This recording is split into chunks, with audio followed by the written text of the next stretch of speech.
আপনার পিতার যে দশা তারা করেছিল, এরাও আপনার সেই দশা করে ছাড়বে। তার প্রমাণ হচ্ছে মন্ত্রী বলছে ধর্মনিরপেক্ষ ধর্মভিত্তিক রাজনীতি চলবে না। আপনি বলেন নাই, উনি বলেছেন।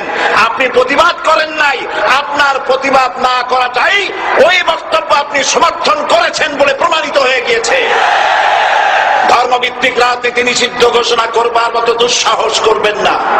ধর্মভিত্তিক রাজনীতি শুধু বাংলাদেশে নয়, ভারতে আছে, শ্রীলঙ্কা আছে, মালদ্বীপে আছে, অস্ট্রেলিয়া আছে, আমেরিকা আছে, নিউ গিনি আছে, অস্ট্রেলিয়া আছে, আমেরিকা আছে, ইউরোপে আছে। পৃথিবীতে গণতান্ত্রিক অন্তত 50টি দেশে ধর্মভিত্তিক রাজনীতি আছে। তারা ইলেকশন করছে এবং ক্ষমতায় গিয়ে তারা পার্লামেন্টে অংশগ্রহণ করছে।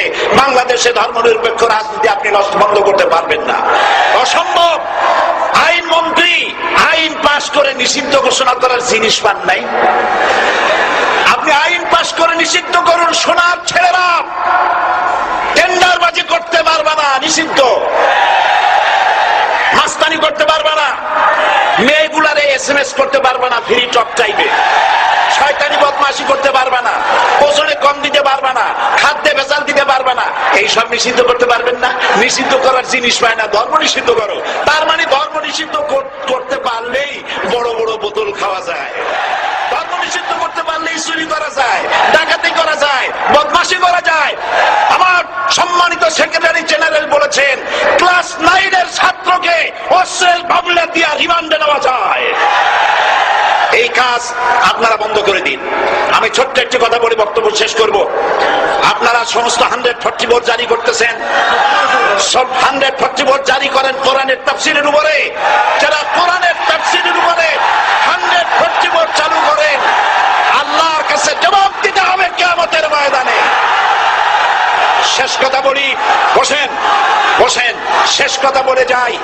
প্রধানমন্ত্রী, মাননীয় প্রধানমন্ত্রী, আপনাকে আবার বলি, আমরা আপনার শত্রু নই, আমরা আপনার শত্রু নই। আপনার শত্রু আপনার পাশেই।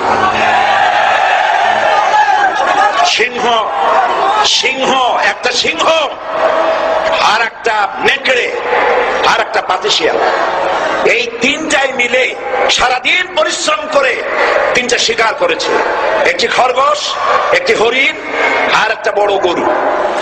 সিংহ বলছে আমি পরিশ্রম করে আমরা তিনজনে শিকার করছি, কিন্তু আমার নিয়ম হলো বিচার ব্যবস্থা না করিয়া, ভাগ না করিয়া খাওয়া আমি পছন্দ করি না। তো আমি প্রথমে দায়িত্ব দিলাম নেকড়ে খাই, নেকড়ে ভাগ কর। নেকড়ে বলল মহারাজ এটা ভাগ করার কি আছে, ওই খরগোশটা বেটা পাতিশিয়াল খাক, হরিণটা আমি খাই, যেহেতু আপনার দেহ বড়, আপনি মহারাজ আপনি গরুটা খান।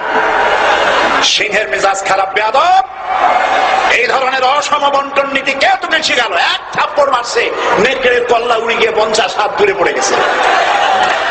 এবার সিংহ বলছে এই শিয়াল ভাগ কর বেটা। শিয়াল কয় মহারাজ এই সাধারণ জিনিসে কি ভাগ করার কোন বিষয়? কয় না, ভাগ না করলে তো আমি খাইতে পারি না। তো ভাগটা যদি আমার করতেই বলেন, আমি বলবো খরগোশ দিয়ে আপনি ব্রেকফাস্ট করবেন, লাঞ্চ করবেন হরিণ দিয়ে, ডিনার করবেন গাভী দিয়া। মহারাজ খুব খুশি, হ্যাঁ রে শিয়াল রে, এত সুন্দর ইনসাফ ভিত্তিক বন্টন নীতি কে তোরে শিখালো রে? একটু আগে যে কল্লা দিয়া গেল ওই আবারই শিখাই গেছে। কাজী ধর্মভিত্তিক রাজনীতি নিষিদ্ধ করতে গিয়ে ফেরাউন আর নমরুদ যে শিক্ষা পেয়েছে তার থেকে শিক্ষা গ্রহণ করুন।